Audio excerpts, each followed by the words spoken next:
how did Objective-C come about? A little bit into the history of programming language development. Objective-C was invented by two men, Brad Cox and Tom Love, and both were introduced to Smalltalk at ITT, that is a place where they were working, and this was in the early 80s.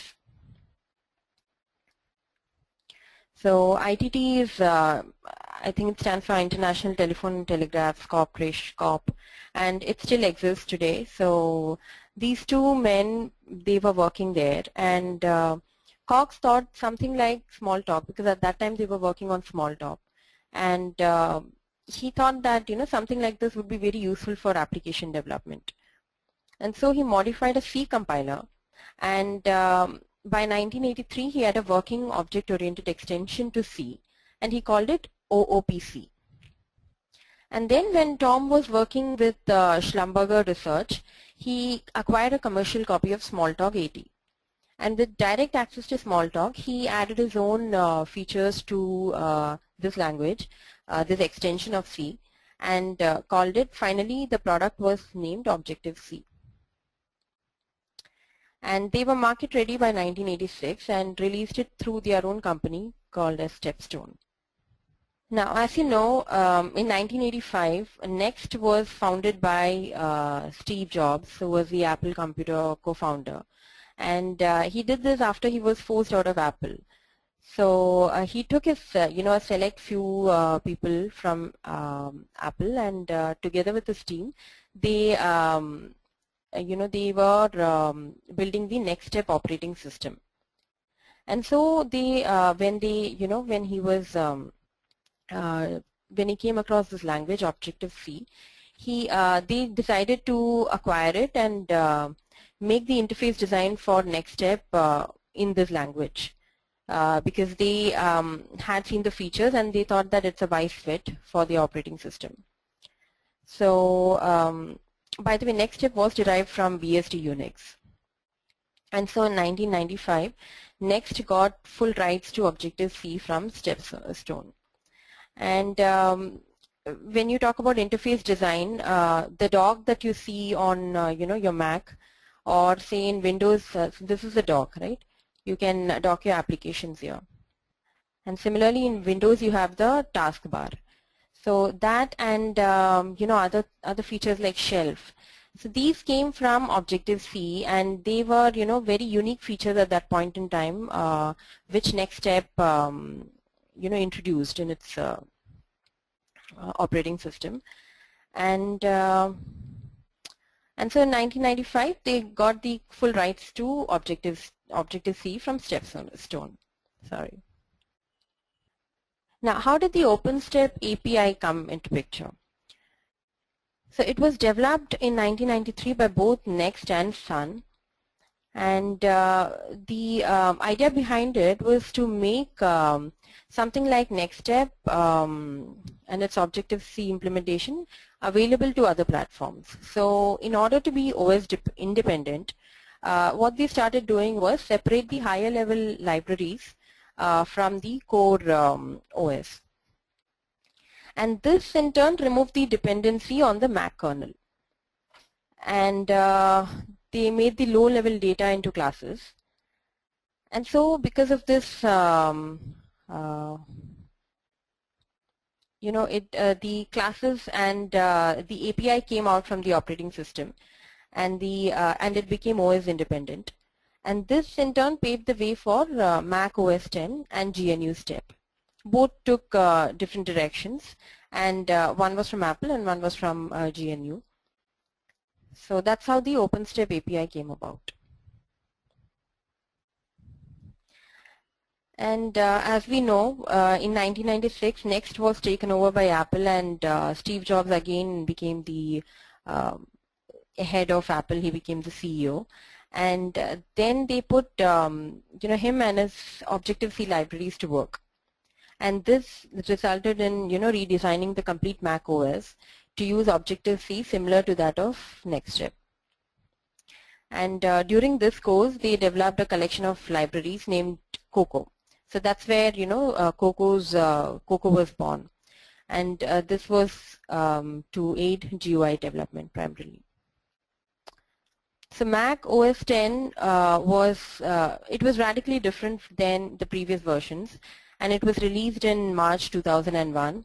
It was earlier called as Rhapsody, and primarily it was for Apple's main market of creative professionals and home users.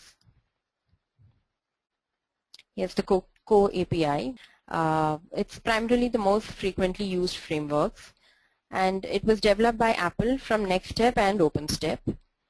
And it has a set of predefined classes and types such as NSNumber, NSString, NSDate, etc. And yes, NS stands for Next and Sun. It's to honor Sun's contribution in the development of this API. And the root class of this API is NS object. And this is where words like alloc, retain, and release are derived. Basically, alloc, retain, release, they all have to do with the object lifecycle, as you would have guessed. So because Objective-C has automatic reference counting and it has its own memory management, so these words, keywords are used in that context. And basically, Cocoa API is what is developed by Apple. It has been derived from both NeXTSTEP and the OPENSTEP API. Okay, so here's a brief comparison between C++, the other object-oriented programming language, versus Objective-C. So C++ is not just OOPS, it also has metaprogramming and generic programming. And this, although both were built on C, this added, you could generate code. Basically, you could, metaprogramming is like code gets generated at compile time. And these features were not added with Objective-C. So Objective-C only adds OOPS to C. And regarding the library, like we said yesterday, Objective-C does not have a standard library. So you have libraries from Apple and you have libraries from GNU. So it's dependent on other libraries, whereas C++ comes with a standard library. And C++ is more to do with a programmer from the computer science background, and it has numerous other uses, whereas Objective-C is mostly used for application building. And you would have, if you have had a chance to look at C++ programs, they are large and they are complex, and they run into many pages, whereas Objective-C has a much more simpler way of handling classes and objects. So those were the features, and now if you look at the syntax, what we have done is we have taken the example of a very basic function signature, a function or a method, its signature. We have compared this in these two languages, and the second comparison we have done is with the object method invocation. So if you see the first, the function signature, in C++, it's the return type, void. This is the return type of the function. So when you say void, it does not return anything, followed by the function name. So this can be, say for example, just to quote our previous example, drive. And within the parenthesis is the signature of the function. So you have the number of variables or the arguments in order, and their data type followed by their name, and they are separated by commas, right, and they're followed by the semicolon. Now if you see in Objective-C, it's a little bit more lengthier and it's a little bit more verbose, but it more or less it's similar. What are the differences?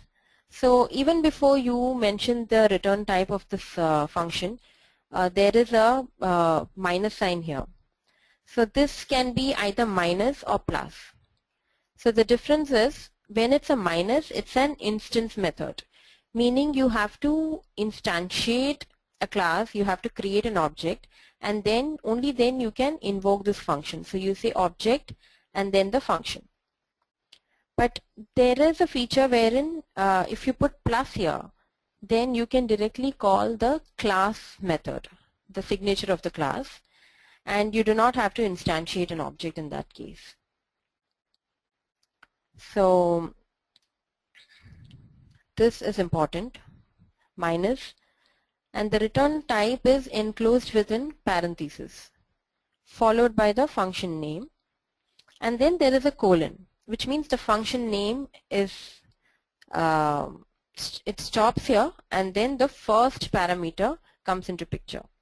Again, like the return type was enclosed in parentheses, the first parameter's data type is enclosed in parentheses. Then there is a space, and there is some, some more names. So what is this? Basically, if you see here, then what do you think? I release a question onto the floor. How many parameters does this function take?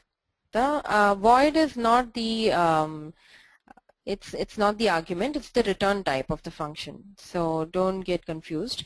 Void is what the function returns, and the arguments are what it takes within it. It's the input to the function. So like here in C++, when you call the function, you need to pass 3 parameters, and it will do something, but it will not return any variable.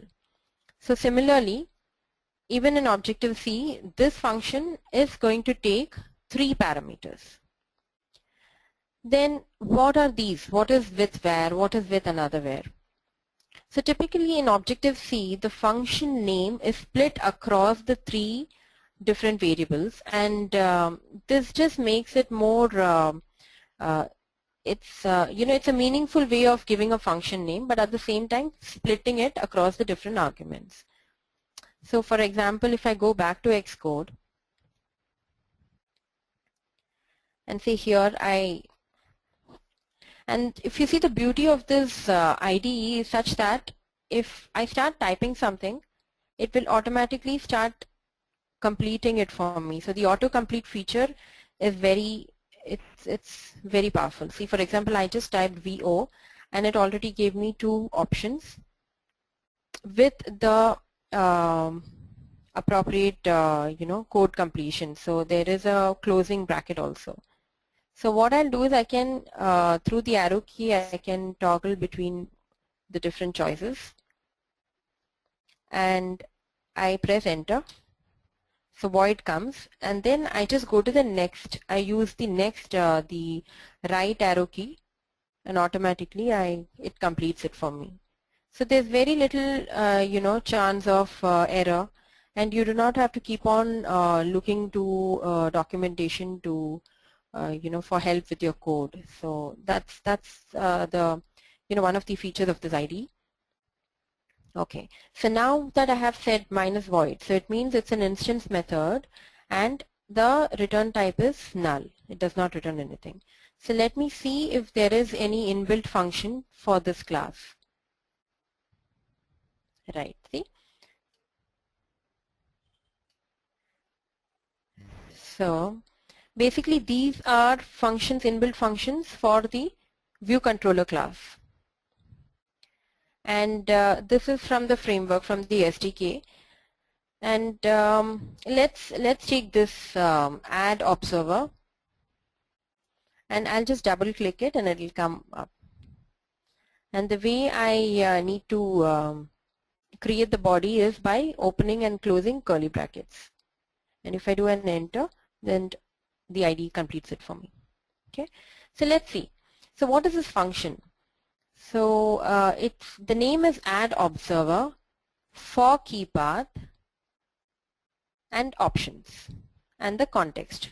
So this is the name of the function, and at each point it takes in an NS object as the observer, and for key path, so it takes a key path which is an NS string, and options,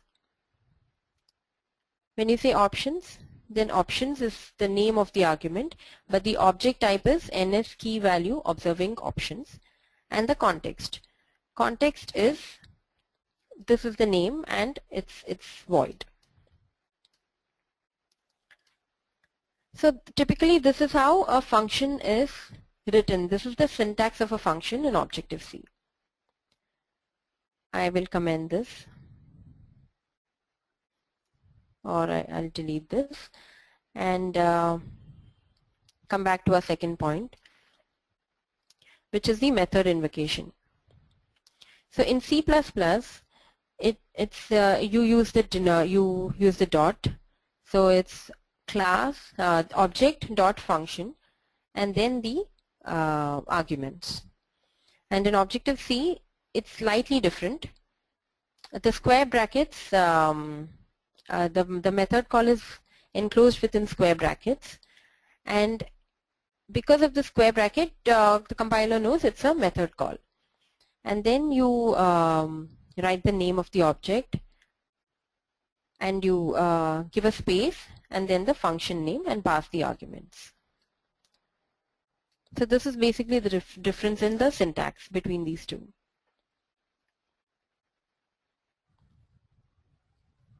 Now let us look into the features of Objective-C. Okay, so let's look at the other Objective-C features. Like I said, it uses dynamic typing, linking, and binding. And yeah, so this allows greater flexibility, and the memory management for all these features is done by the compiler and the language, and so it's easy on the programmer, and thus it's also easy on the RAM and the CPU usage. Okay, Objective-C 2.0. This version was released in October 2007 for the Mac operating system 10.5, which is Leopard. And in this version was added the automatic garbage collection. So like how you have garbage collection in Java, memory management is done by the compiler, the runtime, allocation, deallocation of objects, everything is taken care. The programmer doesn't have to explicitly, allocate objects, memory to objects, or release them. So this is a very good feature which got introduced with the 2.0 version. And also the property directive. Basically, earlier you had to create setter and getter methods for properties, and you had to write explicit methods to access them. But with 2.0, the compiler does that for you, and we will see how that is done a little bit later. But yeah, so this is what we were talking about, properties. So properties are it's the state of an object in Objective-C, and we do not access the instance variables directly in Objective-C. Instead, we use properties.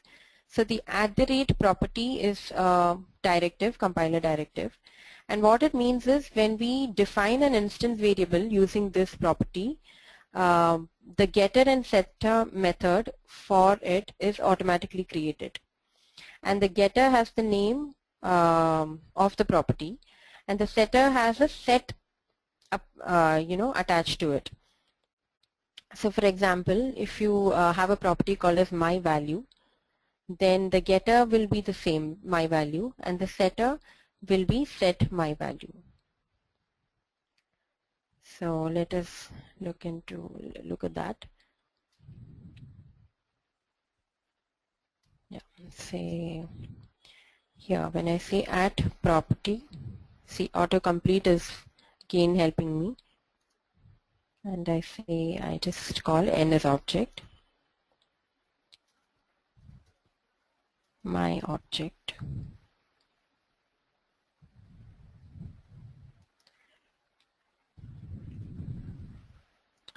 So what I have done here is I have created basically I have created a property of the type n as object, and I have set a pointer to it.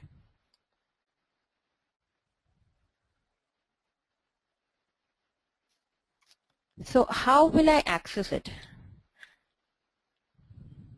So when I come back to my implementation file and say within any function, within a method, inside this implementation. If I say self, self is, like the name says, that particular class inside which we are right now. So self dot, and the name of the property was my object, right?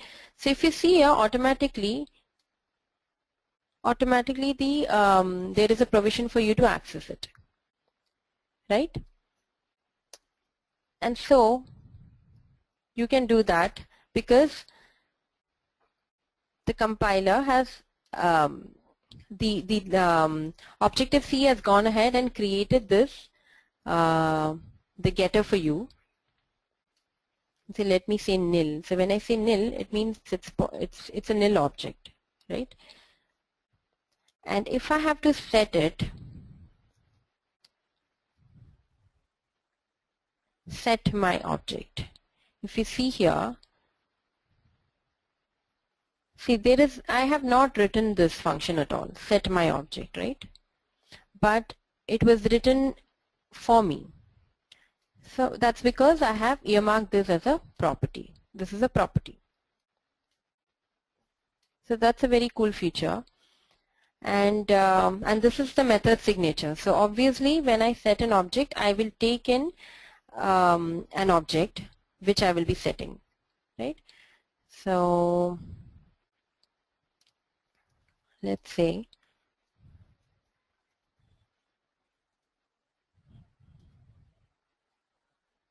new object,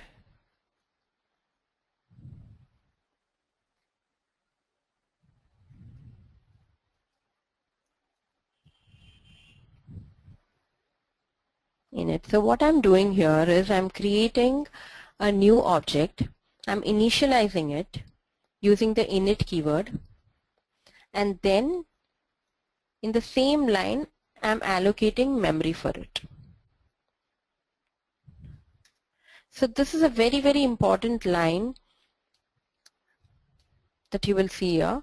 There is an error. Let's just highlight this. Yeah, so it says ini, and the autocomplete, I did not press the enter, so that did not reflect here. So let's go ahead and put in it. Okay. I am just commenting the second line because we'll come back to that. So when I use the init word, I am initializing an object of type ns object, and it is using the similar convention, right? Let me just break this down for you. ns object init is actually a method call to the init method of ns object class. So I use this method to initialize my object, and so it returns me an object, and with that object I do another method called to alloc, which is the method for allocating memory to my object. So there are two method calls inside this. If you look carefully, there are two method calls here. One is for initializing, and one is for allocating memory. So this is how you declare and initialize and allocate memory for your objects. Okay, so so basically the compiler is issuing a warning saying that you have, created an object, but you have not used it anywhere. So what I will do right now is use this object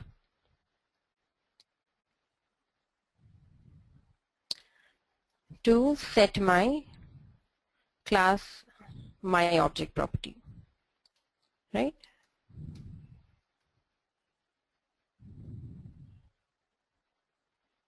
And very nicely Xcode does that for me also. And so when now I use this object which I have created here, the compiler warning goes away, right? So the compiler is there at each step to guide you, to help you make as few mistakes as possible. Okay, so the getter usually has the name of the property, and the setter's name is set plus capitalized property name. So set my value, and to have a good naming convention, you always use a lowercase letter as the first letter of a property name. and we simply call the setter to store the value we want and the getter to get it.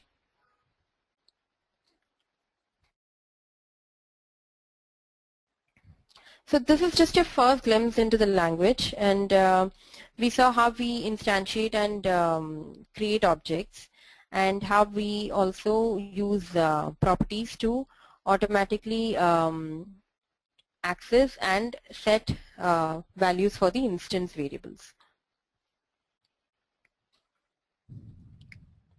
Now we'll go a little bit more deep and see what exactly happens behind.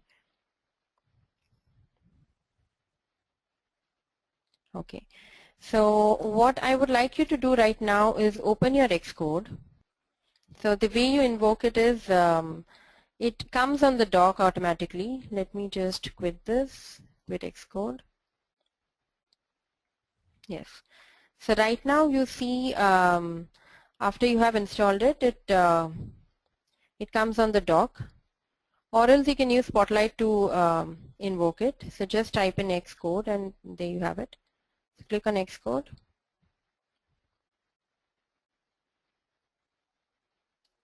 And so right now on your right hand pane you wouldn't have any projects, but if you have already developed or created a few projects, there will be a snapshot of these on the right hand pane.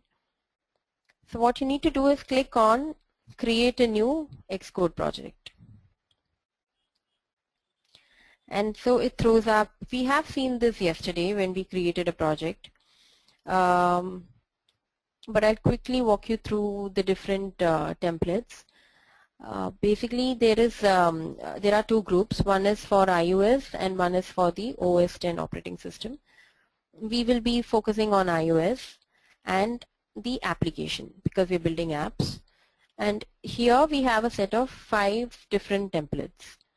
So this is the master detail application is basically it. There is a navigation controller which which is a starting point, and from there is a hierarchical structure. So you have a master, and then there are different detail views. So if you want your app to follow this architecture or this design, then there is a ready-made template for you. There is also a page-based application. Like for example, if you have an app where you have to scroll through different pages, say for example a reader app, then you can make use of this template. There are also tabbed applications where you have like say 3 different tabs, or any number of tabs, and you want to give that kind of navigation for your users, you use this. And of course a gaming template, which is a starting point for games. But the most simple form of application is the single view application, and it's a good starting point for building apps. So let's click on this. Let's select a single view application and click on next. So the product name we will give today is let's say module 2. Let's just name it, or you can give it any other name. And the organization name, as of now you can leave this empty, it does not matter. What happens is when you deploy your app, all this come in the bundle information. And this follows a typical object-oriented programming convention where it appends a COM plus in front of your organization, and then the bundle identifier then becomes com.v, the organization name, and then the product name. Because this is the latest version of Xcode, you have the option of also developing this app in Swift. We will stick to Objective-C, and by default iPhone, or you can make it universal. So let's stick to iPhone. And core data is when you have any kind of data within your app. So as of now we are not using it, so by default it stays unchecked. Now let's click on next.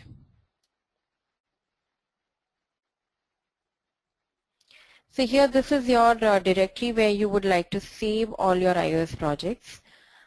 I recommend you create a folder called as iOS_projects and then start creating projects inside that.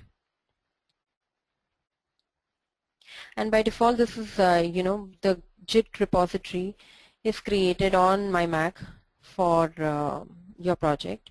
And I would recommend that you keep it checked. Right now, it does not matter, but it's a good practice because JIT is a source control. So tomorrow, if you're working on, if you're working in a team, and obviously you would, be using source control. So it's a good practice to keep this checked. So let's go ahead and create the project.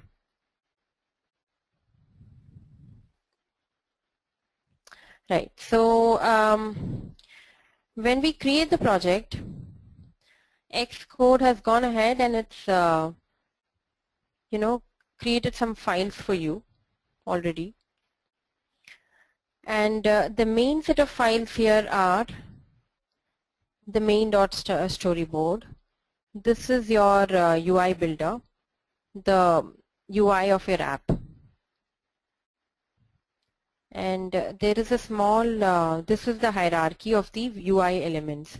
So as and when you start adding elements onto your app, you will see that they get added onto this node structure here onto the left. For now, you can dismiss this pane. You can hide the document outline. Click on it and it goes. So you have the UI interface here.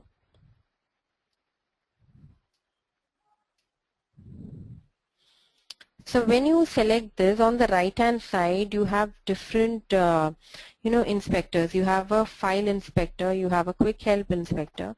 Quick help is nothing but it throws information, documentation about the class.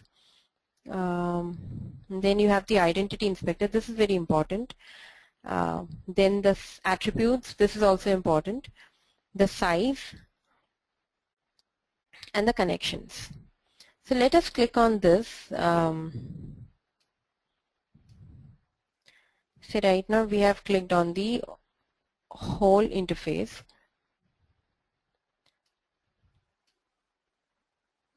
And if we click on the identity inspector, it shows the underlying class. So for example, if we say, let us add a text field, right? So what I'm doing is I'm just typing in the initial letters of that element or that UI control, and you get these options which match. It's a literal search, so you get any matches which correspond to TE. So what I'm interested in is the text field element. And this is basically a text field like any other form. So I will hold this and drag and drop it onto the view.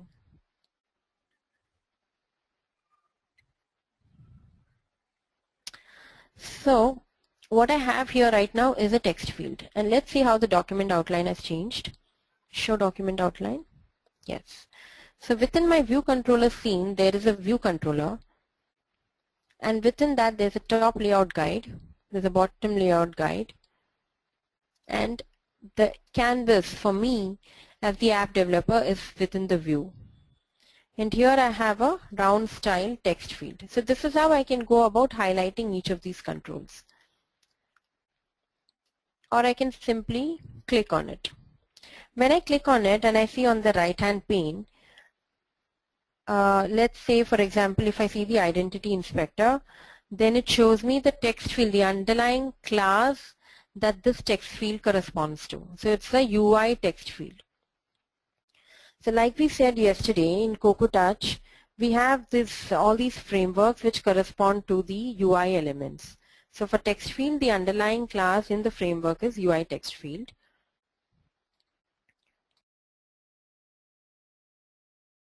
Excuse me.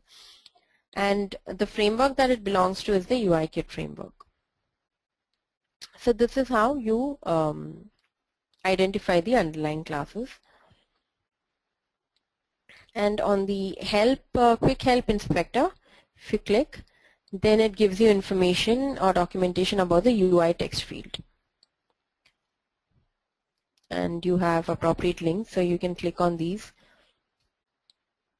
and it takes you to the documentation, UI text field with the Apple documentation, right?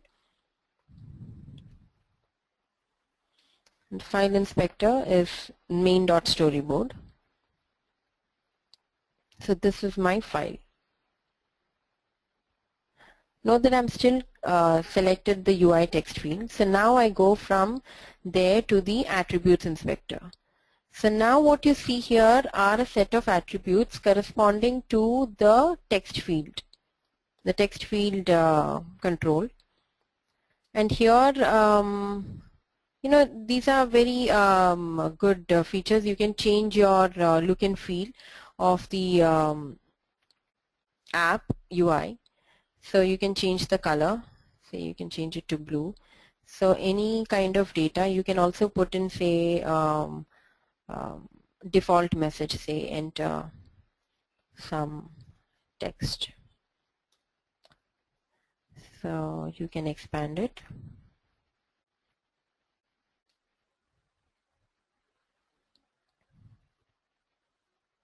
Or you can change the size.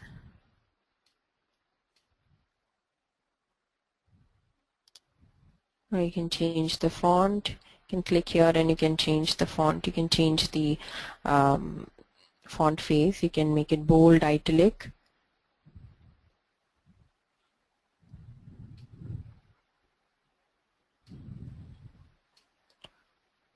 Done. And you can also align it.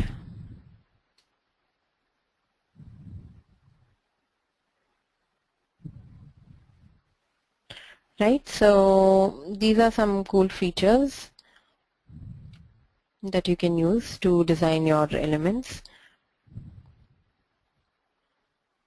And the size inspector. So if you see, it changes when I change this. But if you have very specific requirements, then you can put in those numbers here directly. So basically, that's how we go about adding and editing elements on the canvas on the main face of the storyboard. So that is this main.storyboard file. And then you have the you have a view controller class which has a header file and an implementation file, the corresponding implementation file. So like we said yesterday, if you coming back to our MVC pattern, the way this is linked is by tying this view out here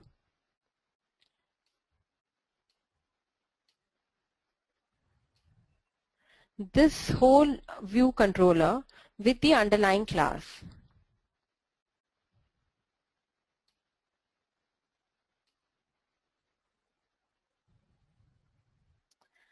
Right, and so yesterday we also saw how we tied in these IB outlets and IB actions with our main storyboard. So we can just go ahead and do that again here.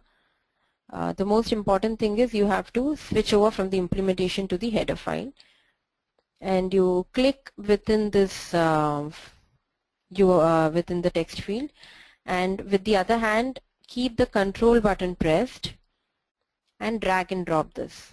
Please try this with me. And see, these are all like, you need practice. You keep on doing it, and then eventually it becomes easier for you. So I'd highly recommend that you do this with me.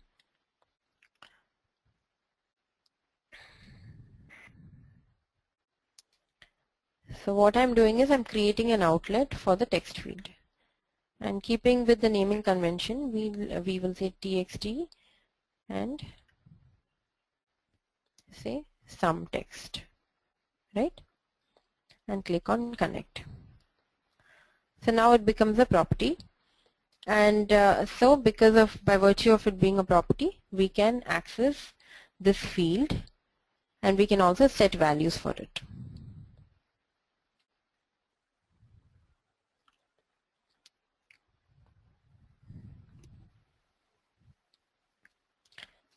So that is the significance of these two files.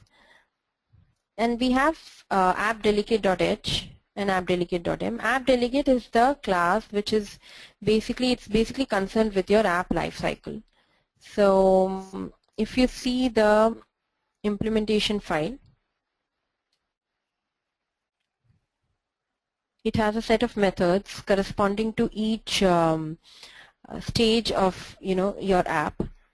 So the first one is application did finish launching with options.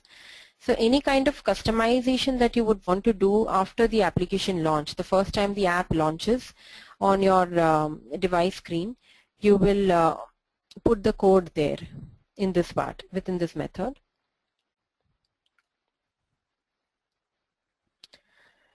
And then there are methods for when they move from one state to the other. So application will resign active. So when it moves from active to inactive state, or when the application enters a background. Say for example, sometimes you may go from your app into say a browser, or say into another app, like for example Facebook.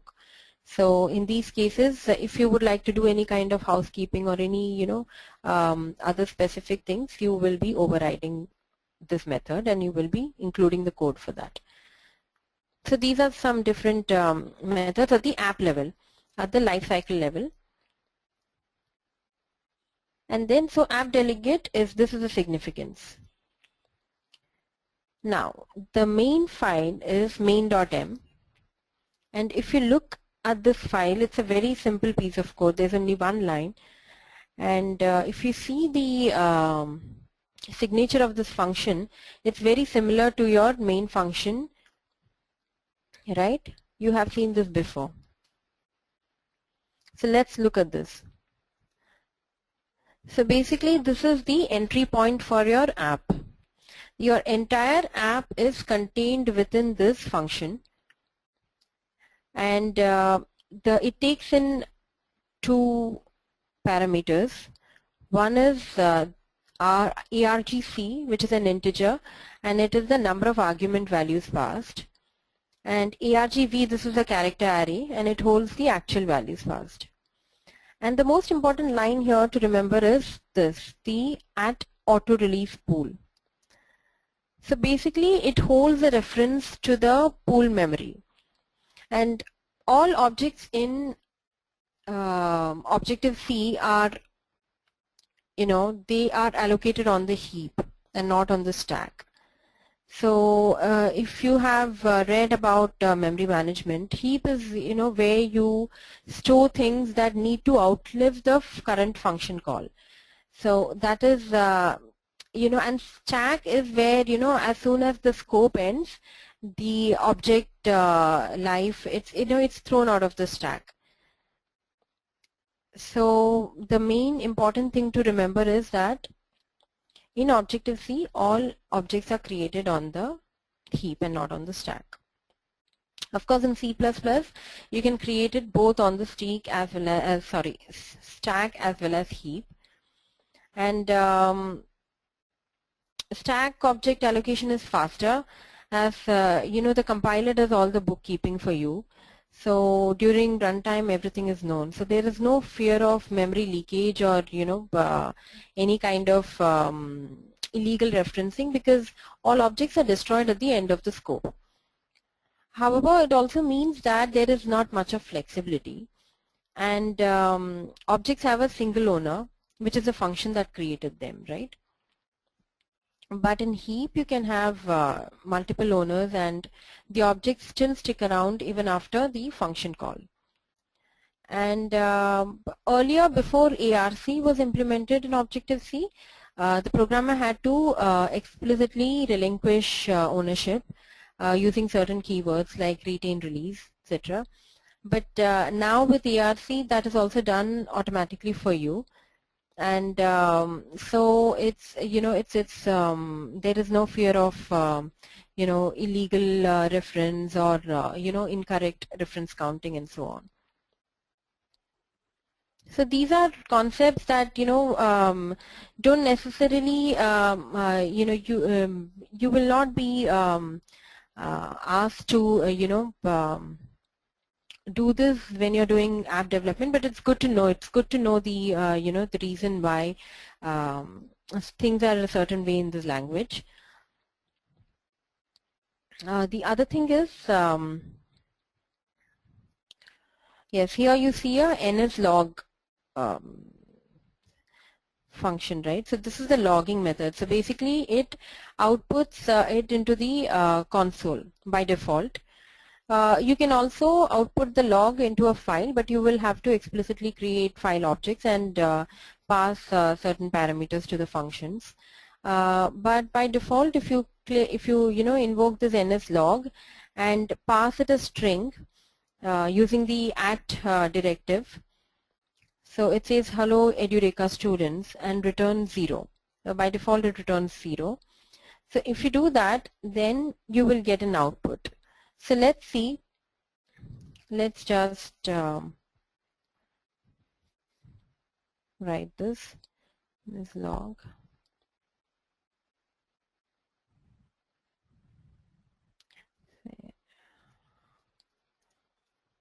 Edureka students.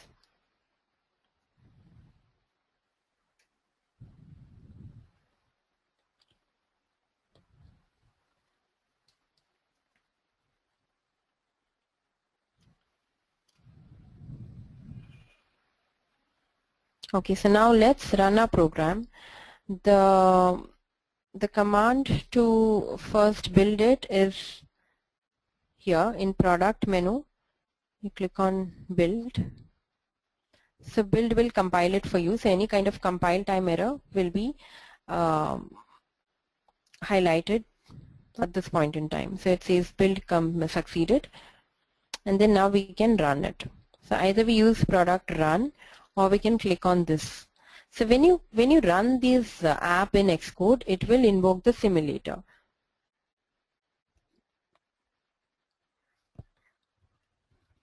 So let's see how it does that.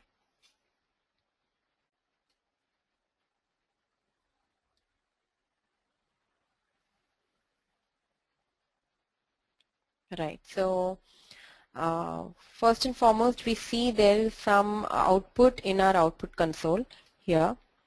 And like I said,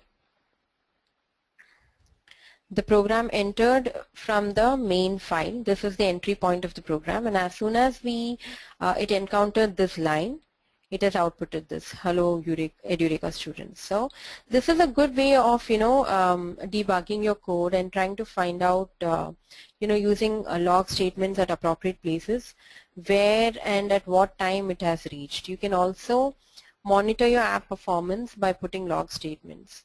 So this is a typical usage of log statements using nslog. So you would want to use this when you are trying to find out which part of your app, in case it's it's a very big app which uses a lot of data, which part of your app is consuming a lot of resources, etc. And there are many other features of using the nslog statement. Okay, now coming back to our simulator. On the dock you will see the iOS simulator, so you can click on it and it comes back. Right, so here we see that our layout is such that the text field is shifted a little bit to the right. And also what we saw was when we launched the app, there was a message saying module 2, right? So this is the launch screen, and by default the launch message is the name of the project. So we will quickly look into how to configure these two, how to change this the UI, and also how to change the welcome message. So let's go back to coding. We can do that by stopping the simulator using the square button. Let's stop it.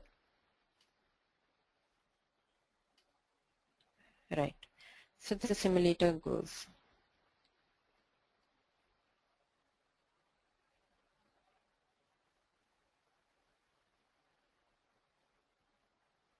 Okay, so let's go back to main.storyboard and let's see what's the issue here. We will hide the right hand pane and also the output console.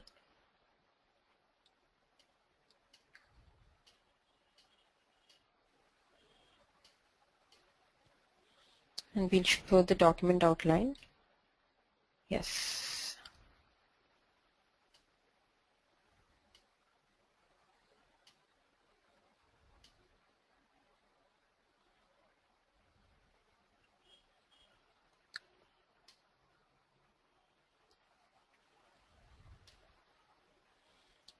So there is this auto layout feature. I did mention this briefly yesterday. Excuse me. So basically auto layout is used for typically helping the programmer, and what it does is uh, it adjusts the layout so that it moves from one device to the other, and there's not there's not a lot of change between these two. So it takes like the best layout for a number of devices, so all the supported devices actually. So a good idea would be to disable this. It says disable size classes, because using size classes requires auto layout, and so when you uncheck the auto layout, use auto layout feature, then you get this pop-up. You can go ahead and do that right now. Disable size classes. Okay.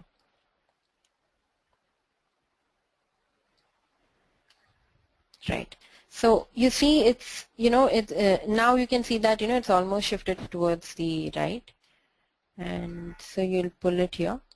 And if you see the blue lines, they are kind of, they guide you based on, the center, the topmost, and, the top margin, the bottom margin, the middle, the section. So it's good to use these as your guides. And so I'll drop it at the center. Now let's run it.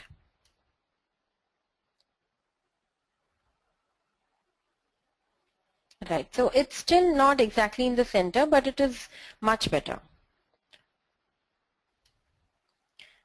So yeah, so we can keep changing this, and I'd suggest that you get your hands free with Xcode and start using all these features and try and make little bit changes and see how it affects, so you become more comfortable with the ID and the entire structure.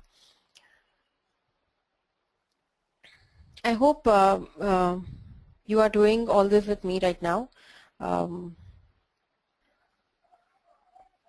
Okay, so the other thing that we wanted to change was the launch message.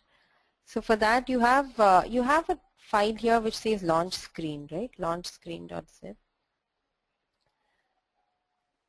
So by default it's got a neat, it takes the name of the project, and it has also got a copyright message, neat copyright message down, which has taken the current year, the year of development, and the company name.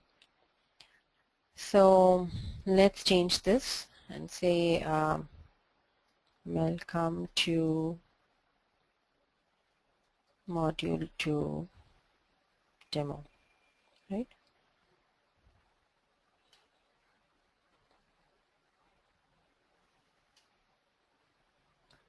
Okay.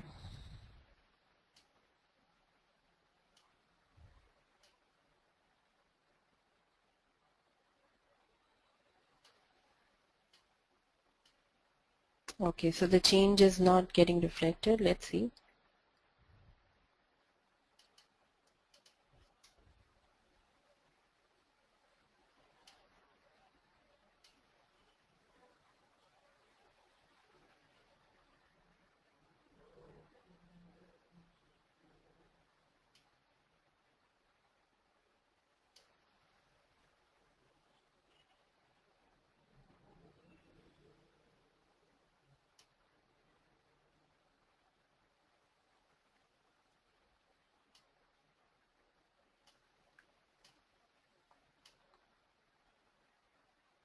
Right. So sometimes it gives you these So it just throws you off guard, the IDE. It's just a matter of being patient and getting used to it.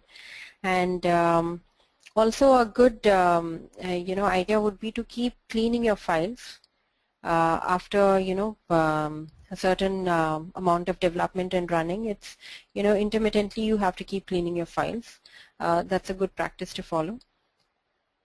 So yes, so that's it. So we have created a project, and we have seen the different files that get created automatically for you when you create a project using the single view application template. And yes, supporting files. Yeah, so this is the bundle information that gets so when you create the project, the bundle identifier was what gets created here. And info.plist is another list. It's another file which has some parameters for the executables. But the main thing to remember here is the entry point for the program and the signature for the main function.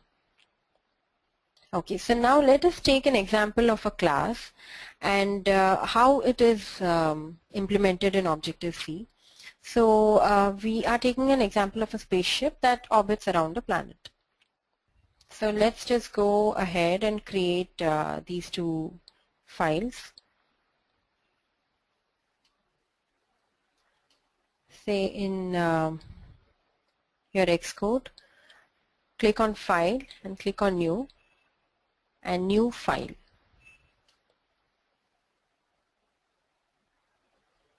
And here you will click on iOS, Source,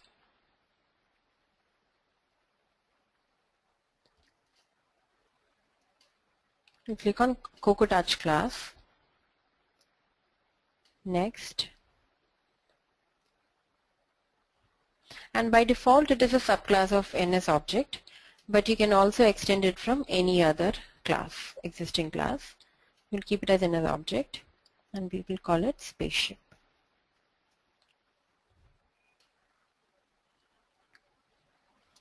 And the directory would be inside the project.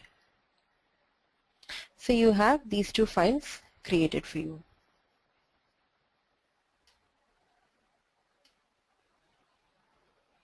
Right, so this is the interface, the header file, and this is the implementation. Right now there's no code.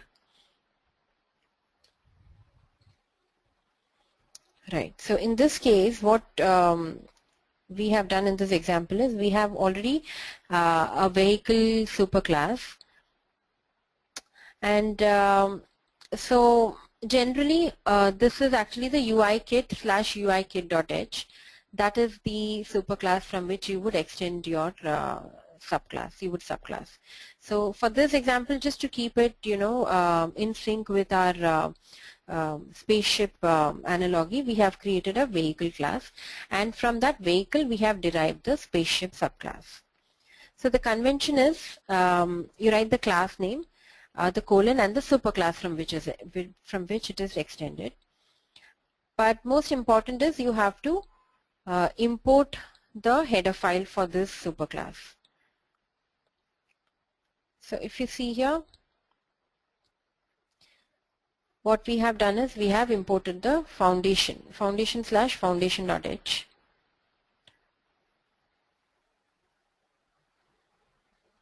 And we can look at the header file of foundation.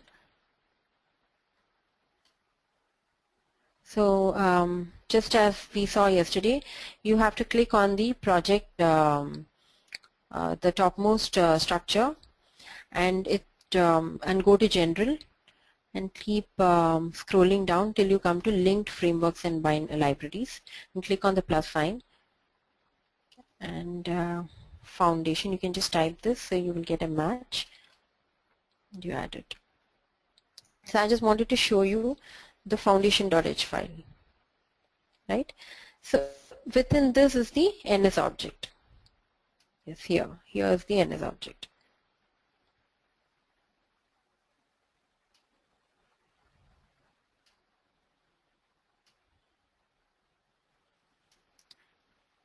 And so that's how you, these are the two things that you have to remember. You have to import that particular header file which contains this class, and you extend the subclass using this convention.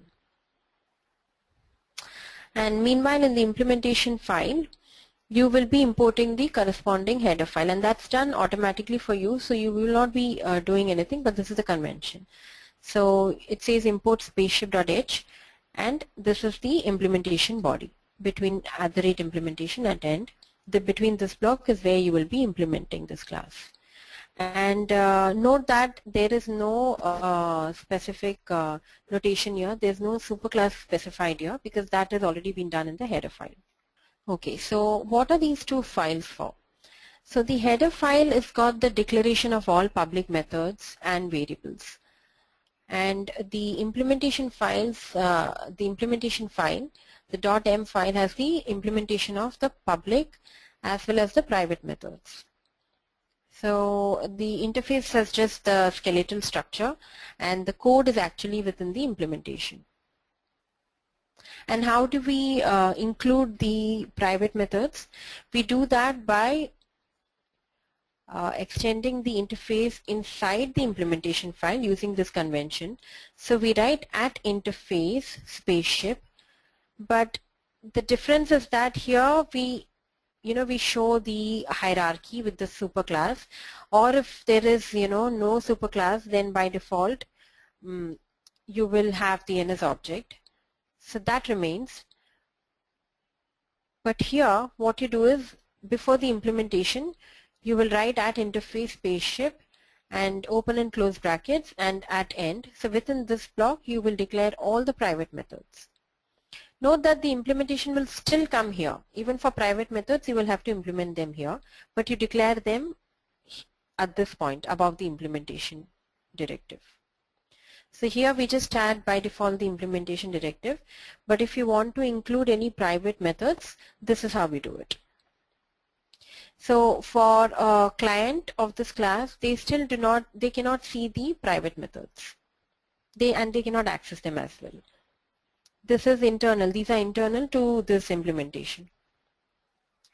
Okay, so now for spaceship, for the spaceship class to work, we also need to import the planet class. So we do that similar to how we have imported the vehicle header file. So we go ahead and import the planet header file.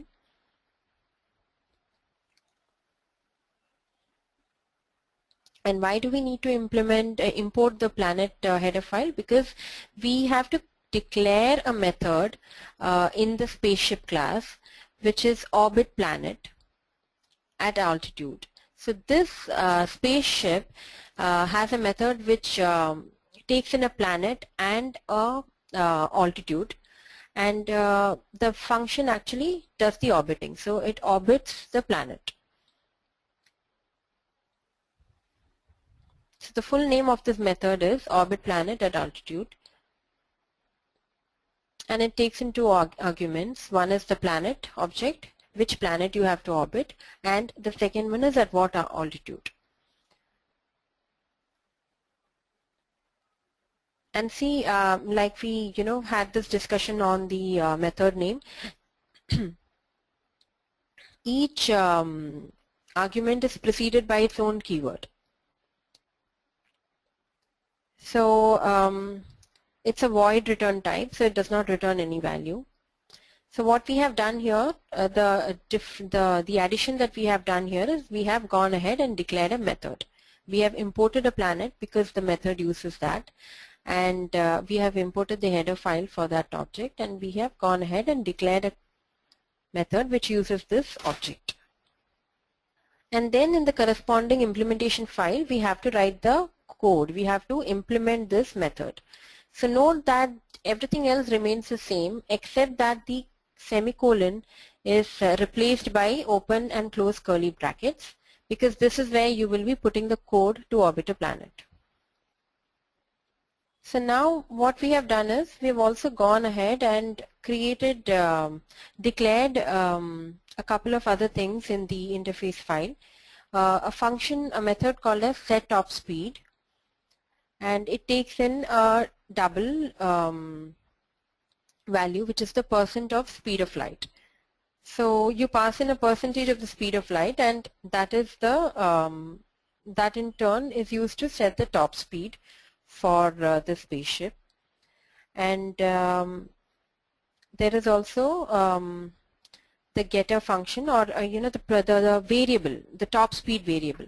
So we are actually coming to the getter and setter feature, but we are doing this from the opposite direction, like from the need for setting this. So we have top speed, and then we have set top speed. And in the implementation, you see that you have to write the same method signature, and these are placeholders for the code for the implementation. Right. So now we come to the property directive, which we saw earlier. So basically, it just essentially declares the two top speed methods below. So when you say add property non-atomic double top speed, automatically it gives you the getter and the setter. Now the significance here is the new keyword called as non-atomic, which means that the setter and the getter are not thread safe, which means they can be shared. But that is not a problem, because what we saw here was that this is the starting point of our application, the main, and so everything happens within this one thread. So all these classes, the storyboard and the app delegate, the view control, everything is executed within this thread, and so it does not matter. It is, there is not going to be any inter-thread communication, etc. So we can still go ahead and maintain this as non-atomic. Right, so what we have done is we have just gone ahead and created a property called as double top speed. Now what is the implication of that? Yes, so this was just to show you that the equivalence of creating property is basically these two, and we earlier saw it in our Xcode, so I hope it's clear. And hence it's written that we never declare both property and the setter and the getter, because it's property does that for you. Yes, and at synthesize is, basically it was in earlier versions when you created a property, you had to use at synthesize to create the implementation of the setter and getter for that property. And it also creates some storage to hold the value. So what happens is you go to the implementation file and use this line. So you say at synthesize, this property name is equal to underscore top speed. So this is the underscore top speed is the instance variable corresponding to this property. And using this synthesize, we are setting this property to this instance variable. And this is a common naming convention to show that it's an instance variable. So, but as of now, with the latest version of Xcode and iOS, we saw, right, we have not written this at synthesize top speed. We have not explicitly gone and, declared it to be the instance variable, the corresponding instance variable. It is done automatically for you. So, but in earlier versions of the code, you will still see something like this. So it means that it was set at that point in time. But as of now, you do not have to do it. And when you use this synthesize, this is the underlying implementation. This is what happens at the background. So when you create a property named as top speed, it gets synthesized to the underlying instance variable, which is denoted by underscore the variable name. And in turn, the setter and the getter methods, so the setter method sets the instance variable to the variable that has been passed to it, and the getter method returns the instance variable. So this is what happens at the background. So most of the time you can let this automatically be done. The synthesize takes care of the setter and the getter, but you can also override this implementation. And the way to do it is you will will write the signature of the setter method, which is nothing but it's a return type is void because you're setting and you're not returning anything, but you're taking in the speed parameter, and the setter method name is set and the name of the property, so set top speed. And what you can do is here we have specified certain outer and inner limits, and we say if speed is less than 1 and speed is greater than 0, only then you set the top speed to speed. So we can do these kind of customizations also. We can go ahead and override the default getter and setter methods. So now let us look at introducing a property in the private space of the interface. So we have declared a property called as wormhole, and but this declaration does not happen in the interface file, but it happens within the implementation file. Now why is this? Because this is a private property. It is used internally by the spaceship class, so it need not be exposed to the outside world. So this is a very good feature to have. We will come back, we will see how later. But any kind of private methods have to be declared within in this area. Okay, so so what it does is it does a couple of things. One is it's a pointer to an object of class wormhole, and the second thing is it's non-atomic, comma strong. So there are two types of properties. One is strong and one is weak. So when you say weak, it means the ARC, at the time of garbage collection, it can it will see if any object is such time that the programmer explicitly deallocate significance of the strong keyword here. And like I gives this memory through code, said before, all objects are always allocated on the heap, and that's the reason why we need to access them through a pointer. So if you see typically in C or in Java, you would say a corresponding statement would be ns string, just the variable name is equal to the string, right? So let's go to Xcode and see. See here in the implementation file.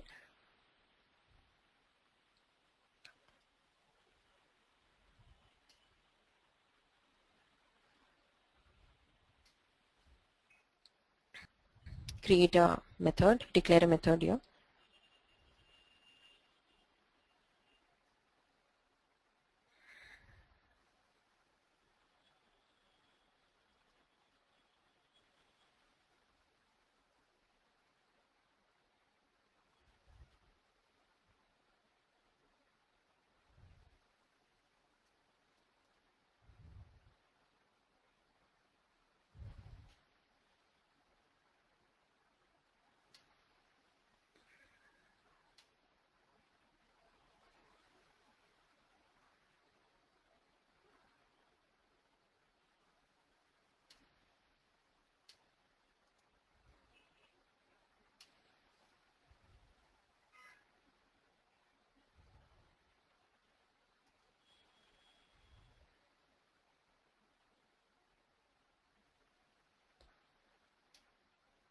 Right, so my function name is get some data and it's inputting a string, and it does not return anything. So let's go and implement this here.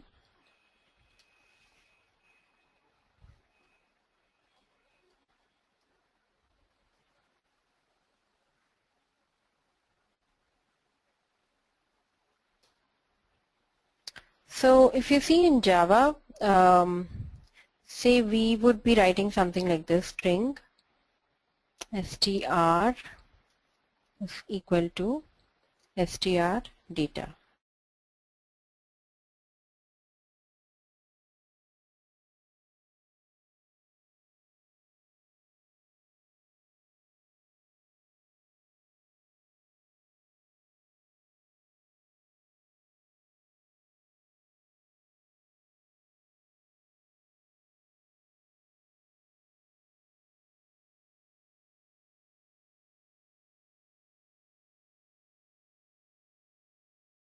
as pointers. And why is that? Because they are all, so any object allocated on it will be accessed through its pointer. And say if we were to the heap, hard code this to a little, then again that's the reason we use the address sign here, and then we give a string, we pass in a string.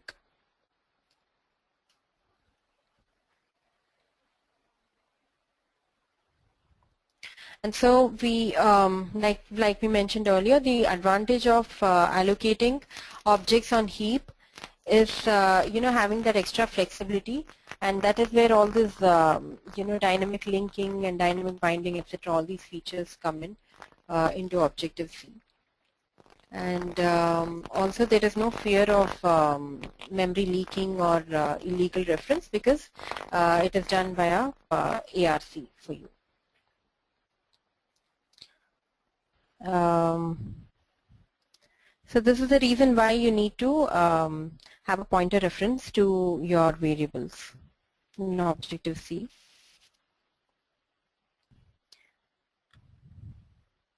Okay, so the main thing here is to know that this synthesize does not allocate any room for, it does not create any storage for the object. It just allocates room for the pointer. And we already saw how to allocate and initialize objects. So now just let's take a look at some example coding. And so far we have seen, for quite a few examples of the Objective-C language and its syntax. But right now we'll be going a little bit more further. And yes, we have already seen how we will be invoking class functions and methods using the square bracket syntax. So that's what we're doing here. So we call the top speed self top speed. So this is used to send messages. So this is a square bracket. So whenever you do a method call, you need to enclose it within square brackets. So that is a convention here. And the other way to do it is with the dot connotation. So that also works. So for example here, if you see, you could also do this as self dot top speed. So both work. So txt some text is our property, and we can either do self dot txt some text, or we can do a self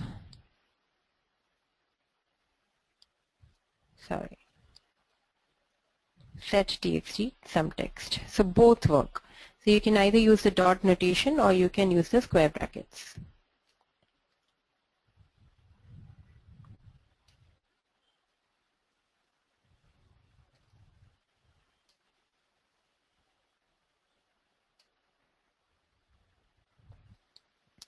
So this is the way you comment your code, very typical to other IDEs and other languages, Java, etc. And if you want to comment the whole block, then again you use the same convention.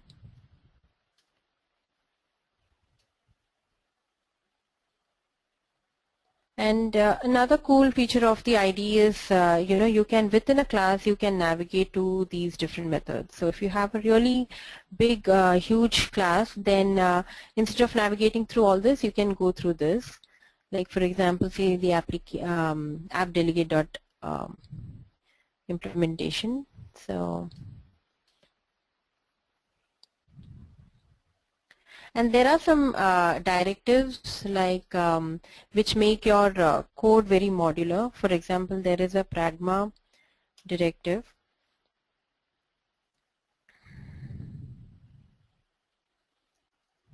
Methods. So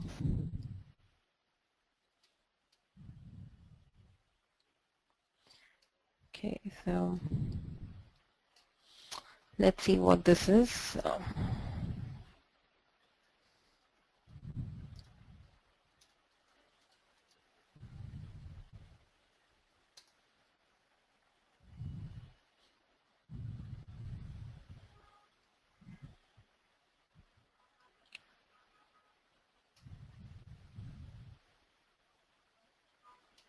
Yes.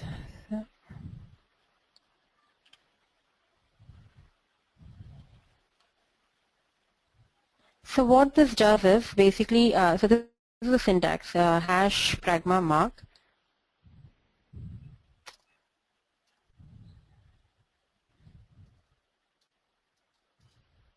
Right. So this is like, so you bundle whatever helper methods you are writing. Say for example, if these are methods that you have created and they're not part of the class, like say for example, let's say get some data, right? So this is a helper method, and this is not overriding anything of the UI view controller class. Whereas if you see did receive memory warning and view.load, these are extending the these are basically overriding the classes of the base class of the UI view controller. And right now, of course, they're not overriding because we're just calling, we're doing a call to the super, and so it's basically exactly not overriding. But what I would, what I wanted to show you was, in case you're writing methods which are, very specific to this class, so which are like, you can call them helper methods, or, you can call them specific methods to do, say, any kind of housekeeping or something. So you can just write that here. And the way to do that is using the pragma directive. So when you are navigating through the file,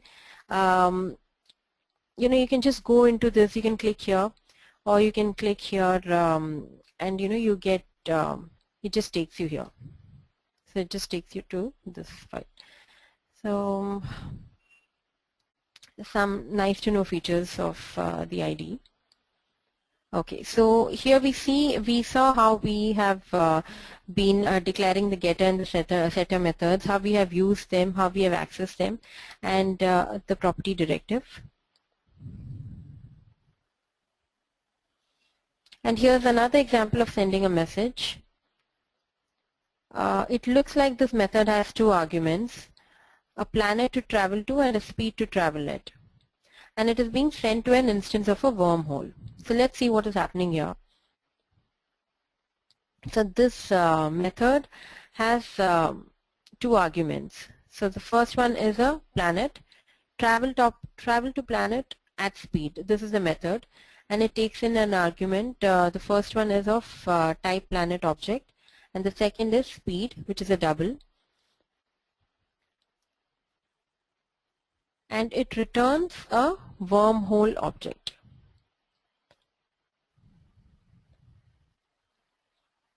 Right?